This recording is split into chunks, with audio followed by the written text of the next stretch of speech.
Hi guys, எபிசோட ஸ்டார்டிங்லேயே பார்த்தீங்கன்னா உன்னி இருக்காங்களே அவங்கள தான் காட்டுறாங்க.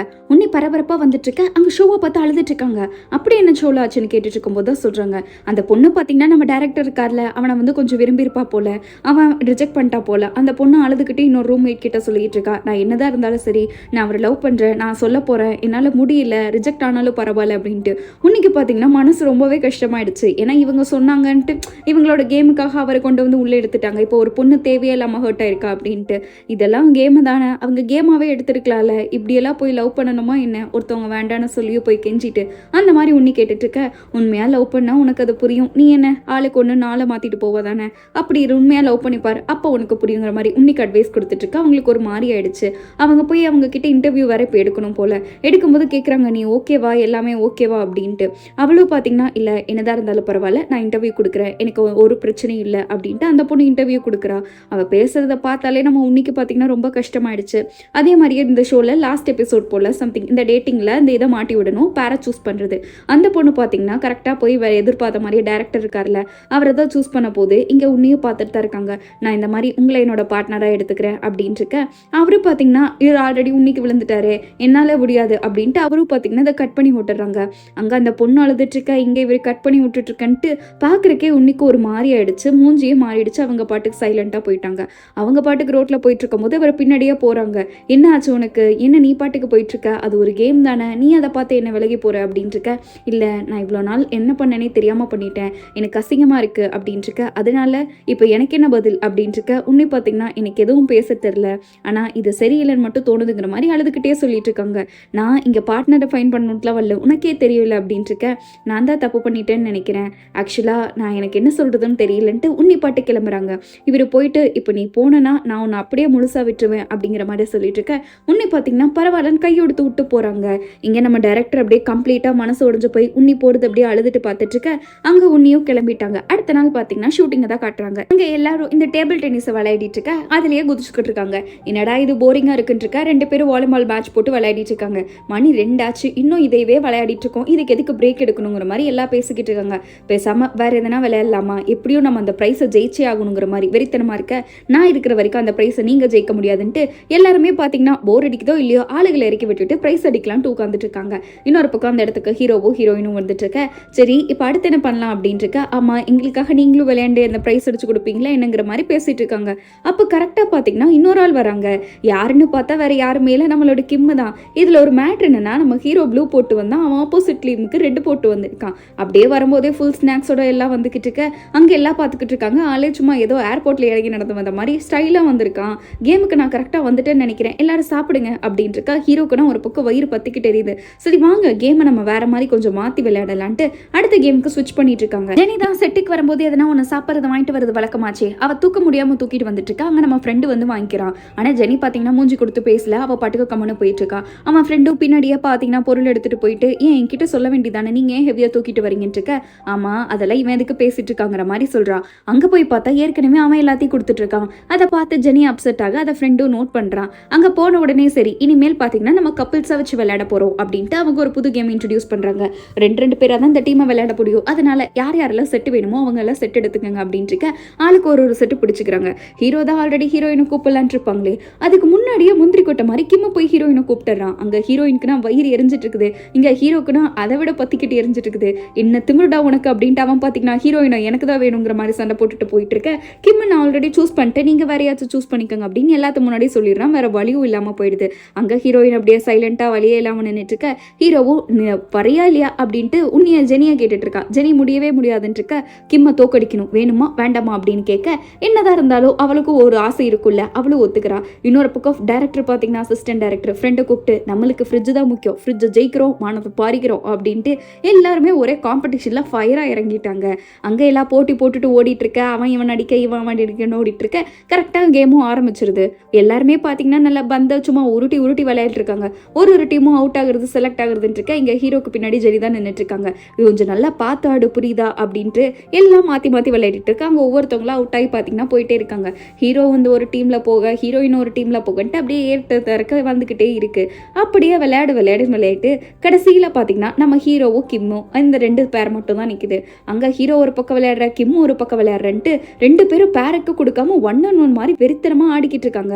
அவன் வேற நம்ம ஹீரோயினோட கையை டைட்டா பொடின்னு சொல்ல இவனுக்குனா ஹீரோக்கு சரியான கடுப்பாயிடுச்சு.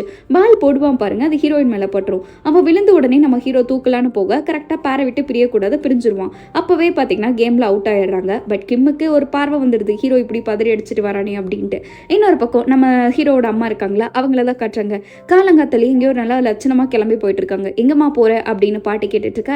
இல்ல கொஞ்சம் நான் போகணும் வெளியே அப்படின்ட்டு இருக்காங்க. நான் வேணா வரட்டா அப்படின்னு கேட்க அதெல்லாம் ஒன்றும் இல்லை அப்படிங்கிறாங்க. இல்லை நான் கொஞ்சம் தூரம் வரேன் அப்படின்னு பாட்டி சொல்ல அதெல்லாம் வேணாமா, நீங்கள் ரெஸ்ட் எடுங்க, நான் பாட்டுக்கு நடந்து போய்க்கிறேன்ட்டு அவங்க அம்மாவை பார்த்தீங்கன்னா போகிறாங்க. பட் என்னதான் அவங்க அம்மா இருந்தாலும் இவ்வளோ நாள் ஒரு அடிமைத்தனமாக தானே வாழ்ந்துருப்பாங்க. ரோட்டில் நடந்து போக போக யார் போனாலும் சரி யாராவது என்ன கடத்திட்டு வருவாங்களோ அப்படின்ட்டு ரொம்பவே நடு ரோட்லேயே உட்காந்துடுறாங்க. அப்போ தான் ஒருத்தருங்க கார் வந்து நிற்குது. அவர் பார்த்தீங்கன்னா வேறு யாருமே இல்லை, நம்ம ஹீரோவோட ஃப்ரெண்டு தான். சரி ஏமா இங்கே உட்காந்துட்டீங்க அப்படின்ட்டு இருக்க. இந்த மாதிரி நான் அந்த பக்கம் போகணும் அப்படிங்கிறாங்க. அவ்வளோதானே, நானும் அங்கே தான் போகிறேன், வாங்க நான் உங்களுக்கு லிஃப்ட் கொடுக்குறேன் அப்படின்ட்டு நான் ஹீரோ கிட்ட சொல்ல வேண்டாங்கிற வேலை சொல்கிறாங்க. அவ்வளோதானே, சரி வாங்க போகலாம் அப்படின்ட்டு அவர் பார்த்தீங்கன்னா லிஃப்ட் கொடுத்து அவங்க அம்மாவை கூட்டிகிட்டு போகிறாங்க. இதுதான் கைஸ் ஒரு அடிமைத்தனை எப்படி பண்ணணும்னு பாருங்க. இது எல்லாத்தையும் ரோட்டில் ஓரமாக நின்று ஒருத்தர் நோட் பண்ணிக்கிட்டு தான் இருக்கான். வேற யாருமே இல்லை, அவங்க அப்பாவோட ஆளு தான். இன்னொரு பக்கம் ஜெனியோட அம்மா இருக்காங்களே, அவங்க இன்ஸ்டாகிராம் பார்க்குறாங்க. இந்த ஸ்டேஜ் முடிச்சு பேக் ஸ்டேஜில் ஃபோட்டோ எடுத்திருப்பாங்களே, அதையெல்லாம் போட்டு வச்சிருக்கான். அதை போட்ட உடனே அவங்க அம்மாவுக்கு சரியான ஷாக்கு. ஏன்னா அதெல்லாம் போடக்கூடாத ஃபோட்டோ போல. டக்குன்னு அவங்க மேனேஜர் இருக்காங்களே, அவங்களுக்கு கால் அடிச்சு இப்போ நீ கிளம்புடா, என்ன தீர்மை இருந்தால் என்னோட பிஆர் டீம் இப்பெல்லாம் பண்ணி வச்சிருக்காங்க, உனக்கும் தான் சேர்த்து வேலை போகும், மூடிட்டு இப்போ நான் சொல்கிற இடத்துக்கு போ அப்படின்ட்டு அந்த பிஆர் டீம் இருக்குல்ல அங்கே போகணும்னு சொல்லிட்டு இருக்காங்க. மேனேஜர்லாம் பார்த்தீங்கன்னா ரொம்ப ஒரு மாதிரி பண்ணிக்கிட்டு இருக்கான். அவங்க சொல்கிறதுக்கெல்லாம் ஏதோ இவன் காரணம் மாதிரியே பண்ணிட்டு இருக்க. அங்கே பிஆர் டீமாக அந்த மாதிரி கழுவி கழுவி ஊற்றுது. இந்த ஃபோட்டோவை நான் போட சொன்னேன்னா யாரை கேட்டு இந்த ஃபோட்டோவெல்லாம் போஸ்ட் பண்ணீங்க, கொஞ்சம் கூட அறிவில்லையா அப்படின்ட்டு இருக்கிற எல்லாத்தையும் அவங்க அம்மா கழுவி கழுவி ஊற்றிட்டு இருக்க. எல்லாருமே சைலண்டாக நின்றுட்டு இருக்காங்க. இந்த வேலை யார் பார்த்தது அப்படின்ட்டு இருக்க. அதை விடுங்க அப்படின்னு மேனேஜர் மழுப்பிட்டு இருக்கா. அவங்க அம்மா ஒரே போட போட்டாங்க. நீங்கள் கொடுக்குற ப்ரெஷரில் என்னால் ஒர்க் பண்ணவே முடியலன்னு இருக்க, என்னை மறந்துட்டியா அப்படிங்கிற மாதிரி கேட்குறாங்க. ஆமாம், இரவு பகல என்னை பிடிச்சி வேலை வாங்கிட்டு இருந்தா நான் என்னதான் பண்ணுவேன், எனக்கும் ஞாபகம் மறதியெல்லாம் இருக்குல்ல அப்படின்ட்டு இருக்க. அன்னைக்கு நீ என்கிட்ட அழுதுகிட்டு வேலை கேட்டா தெரியுமா, அப்போ நான் ஏதோ பாவன்னு பார்த்து வேலை கொடுத்தேன், அதனால தானே இந்த மாதிரி வாயெல்லாம் பேசுகிறேன். அன்னைக்கு நான் வேலை இல்லைன்னு சொல்லியிருந்தா இந்நேரம் என் முன்னாடி இப்படிலாம் பேசிட்டு இருக்க முடியுமா அப்படின்ட்டு திட்டி விட்டுறாங்க. அப்புறம் எல்லாம் டீம் டின்னரில் உட்காந்து சாப்பிட்டு இருக்காங்க. சாப்பிடும் போதே பார்த்தீங்கன்னா அவனுக்கு மூஞ்சியில் மேனேஜ் இருக்கு. கூட இருக்கிறவனுங்களை வேற ஸ்க்ரூ ஏற்றி விட்டுட்டு இருக்கானுங்க. உங்க இடத்துல நான் இருந்தா தனியாக போய் நானும் கம்பெனியாக ஆரம்பிச்சிருவேன். அந்த அம்மா கிட்ட நீங்க அத்தனை பேச்சு வாங்கிட்டு இருக்கணுமா, அந்த அம்மா என்ன உங்களை அப்படி பேசிக்கிட்டு இருக்கா, என்ன நினைச்சிட்டு இருக்காங்க அவங்க அப்படின்ட்டு சுற்றி இருக்கிறவங்களா பேசிட்டு இருக்க. அவன் ஆல்ரெடி டபுள் மைண்ட்ல தான் இருக்கான். இப்போ பார்த்தீங்கன்னா சரக்கெல்லாம் அடிச்சுட்டு ஃபுல்லாக அப்படியே மனசை மாத்திர மாதிரி இருக்கு, வெறியா சுத்திக்கிட்டு இருக்கான். கேம் எல்லாம் முடிஞ்சு இங்கே ஆஃப்டர் பார்ட்டி மாதிரி பண்ணிக்கிட்டு இருக்காங்க. அதாவது இந்த ஸ்டியூ பண்ணி சாப்பிடுவாங்களா அந்த மாதிரி சாப்பிட்டு இருக்க. ஹீரோ நல்லா வித்தையெல்லாம் காட்டிக்கிட்டு இருக்க. ஹீரோயின் பார்த்தீங்கன்னா அந்த வித்தையில இம்ப்ரெஸ் ஆகிறான். நான் போறேன்டா நெருப்பா அப்படின்ட்டு போட்டி போட்டு எல்லாம் ஆயில ஊற்றி நெருப்பா போக்கிக்கிட்டு இருக்க. ஹீரோயின் ரெண்டு பைத்தியக்காரங்களுக்கு நடுவில் மாத்திக்கிட்டேனேங்கிற மாதிரி முழிச்சுக்கிட்டு இருக்கா. அப்போ ஹீரோவுக்கு பார்த்தீங்கன்னா இவன் சாப்பாடு ஊட்டி விட்டுருக்கான் அசிஸ்டன்ட். பட் ஹீரோயினும் ஆசையாக கொண்டு வந்திருப்பா. டக்குன்னு உடனே கிம்மு கேட்குறான். ஹீரோ கிட்ட போய் கிம்மு கொடுக்கலான்ட்டு போக இங்கே ஹீரோ பின்னாடியே வந்துட்டு இருக்கேன்ட்டு ஒரே கூத்தா இருக்கு. ஒரு இது கூட கொடுக்க மாட்டேங்கிற மாதிரி ஹீரோயினை முறைக்க. ஹீரோயின் சாரிங்கிற மாதிரி பார்த்துக்கிட்டு இருக்கா. அப்போதான் அவளும் போய் சாப்பிடலான்ட்டு போயிட்டு இருக்கா. ஹீரோ நான் தரமாட்டேன் அப்படின்ட்டு சொல்லிடுறாங்க. நான் உங்ககிட்ட சொல்ல வந்தது வேற ஒரு விஷயம் இருக்க. அந்த பக்கம் ரெண்டு பேர்த்தோட கண் பார்வை திரும்புது. யார் மேலன்னா நம்ம ஜெனி இருக்கால அவ மேலதான். அவ பார்த்தீங்கன்னா ஃபுல்லா சரக்கடிச்சிட்டு இருக்கா. நாளைக்கு நீ ஷூட் பண்ணுமா வேண்டாமான் இருக்க. ஏன் சுரக்க கூட என் இஷ்டத்துக்கு அடிக்க கூடாதா, உனக்கு அதுல என்ன பிரச்சனை, நீயும் அதுல தான் வந்து சொல்லுவியா என்னன்ட்டு அவ பாட்டுக்கு சரக்கடிச்சிட்டு இருக்கா. இங்க ஃப்ரெண்டு பாட்டுக்கு எஞ்சி போயிட்டு இருக்கா. ஜெனி பார்த்தீங்கன்னா அவன் போயிட்டானேங்கிற மாதிரி ஒரு கோவத்தில் உட்காந்துட்டு இருக்கா. பட் அவன் எங்க போயிருப்பான் அப்படின்னா ஹேங் ஓவர் சூப் இருக்குல்ல அதுதான் வாங்கலான்ட்டு போயிருப்பான். அதை வாங்கி அவன் பாட்டுக்கு பாக்கெட்ல போட்டுட்டு வந்து நின்றுட்டு உட்காந்து பார்த்தா இங்க ஜெனியை காணோம். அவனுக்கு உடனே ஷாக்கு. பக்கத்துல இருக்கிறவங்க அங்க இருக்கிறவங்கன்ட்டு எல்லாத்துக்கிட்டே கேட்டுட்டு இருக்கான். பட் எங்கேயுமே காணோன்ட்டுறாங்க. அங்க அவன் போய் அவன் ஜெனியோட அசிஸ்டன்ட் இருப்பாங்களா அவங்க கிட்ட இதை கொடுத்துருங்க அப்படின்ட்டு இருக்க. இல்ல அவங்க இங்க வரவே இல்லையே, உங்க கூட தானே குடிச்சிட்டு இருந்தாங்கிற மாதிரி சொல்றாங்க. இங்கேயும் வரலையா அப்படின்ட்டு அவனுக்கு ஷாக்கு. உடனே பதறி அடிச்சுட்டு ரெண்டு பேரும் தனித்தனியா உட்காந்து தேடிக்கிட்டு இருக்காங்க. இங்க அவன் ஜெனின்னு கத்திட்டு போக அவ பாத்தீங்கன்னா ஒரு டென்ட் மாதிரி இருக்கு. அந்த டென்ட்டுக்கு பின்னாடி இருக்கான்னு பாக்குறான், அங்கேயும் இல்ல. அப்புறம் தூரம் போய் பாக்குறான், அங்கேயும் டென்ட்டா இருக்கு. இவனும் போய் பார்த்துக்கிட்டே இருக்கா. கடைசியில ஒரு ஸ்டேர்ஸ் மாதிரி இருக்கு, அங்க உட்காந்துக்கிட்டு இருக்கா. உன்னை எங்கெல்லாம் தேடுறது, எங்க போன அப்படின்ட்டு அவ பாட்டுக்கு இருக்க. நிஜமாலுமே உனக்கு என்ன பிடிக்கலையான் இருக்கான். இப்ப யாருமே இல்ல, இப்ப நீ நினைச்ச உண்மையா சொல்லலாம்னு இருக்க.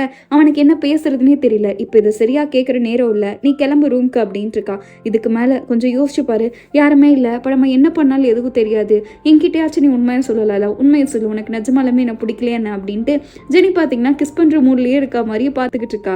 டக்குன்ட்டு ஒரே ஒரு நிமிஷம் எனக்கு சொல்ல அப்படின்ட்டு கிஸ் பண்றதுக்கே அவ வந்துடுறா. பட் கிட்ட வந்தோடனே அவனுக்கு ஒரு மாதிரி ஆயிடுது போல. டக்குன்னு அவன் மூஞ்ச திருப்பிக்கிறான். ஜெனிக்கு அப்ப புரிஞ்சிருது, உனக்கு நிஜமாலுமே என்ன பிடிக்கல தானே, நான் கூட இது எல்லாமே நீ கம்பல்ஷன்ல பண்ணிட்டு இருக்கேன்னு நினைச்சேன், பட் இப்ப இல்லைன்னு எனக்கு தெரிஞ்சிருச்சுன்ட்டு அவ பாட்டுக்கு மூஞ்சி இழுத்துட்டு போயிட்டு இருக்க. இங்க அவன் என்ன பேசுறதுனே தெரியாம ஜெனி போறத ஓரத்தில் நின்று வேடிக்கை பார்த்துக்கிட்டு இருக்கான். அப்புறம் அவளோட மேனேஜர், அதாவது அந்த அசிஸ்டன்ட் இருக்கால, அவள் பார்த்தீங்கன்னா எங்கே போயிட்டீங்க, உங்களை எங்கெல்லாம் தேடுறதுன்னு கூட்டிகிட்டு போயிட்டுருக்க. இங்கே ஹீரோயின் பார்த்தீங்கன்னா இந்த மாதிரி நான் மேலே தனியாக இருக்கேன், ரெடிக்கிட்ட வா அப்படின்னு மெசேஜ் பண்ணிட்டு இருக்கான். அந்த இடத்துல ஆல்ரெடி கிம் நின்றுட்டு இருக்கான். ஹீரோயின் என்னென்னு பார்த்தா, இந்த இடம் உனக்கு ஞாபகம் இல்லையா, நம்ம லவ் பண்ணும்போது அடிக்கடி இங்கே வந்து அந்த ஸ்டார்ஸ் எல்லாம் பார்ப்போமே, அதுதான் இது அப்படின்ட்டு இவன் பாட்டுக்கு அதுக்குள்ளே மறந்துட்டியா என்ன, 3 வருஷத்துக்கு முன்னாடி அப்படி இருந்துச்சு, இங்கே மாறிடுச்சுட்டு இருக்க. அப்படியா, நிஜமாலுமே ரொம்பவே மாறிடுச்சு, என்னால் இந்த இடத்த கண்டு கூட பிடிக்க முடியலங்கிற மாதிரி ஹீரோயின் சொல்லிட்டு இருக்கா. ஆமாம், எல்லாமே மாறிடுச்சுல, அந்த வானம், இந்த இடம் எல்லாமே அப்படின்ட்டு இருக்க. ஹீரோயின் பார்க்குறா, அப்போ ஸ்டார்ஸ் எல்லாம் நிறையா இருக்குல்லன்ட்டு. ஆமாம், இப்போ ஸ்டார்ஸ் கூட கம்மியாயிடுச்சு, டாப் டு செட் எல்லாமே மாறினாலும் என்னோட லவ் அப்படியே தான் இருக்குது உன் மேலே அப்படின்ட்டு.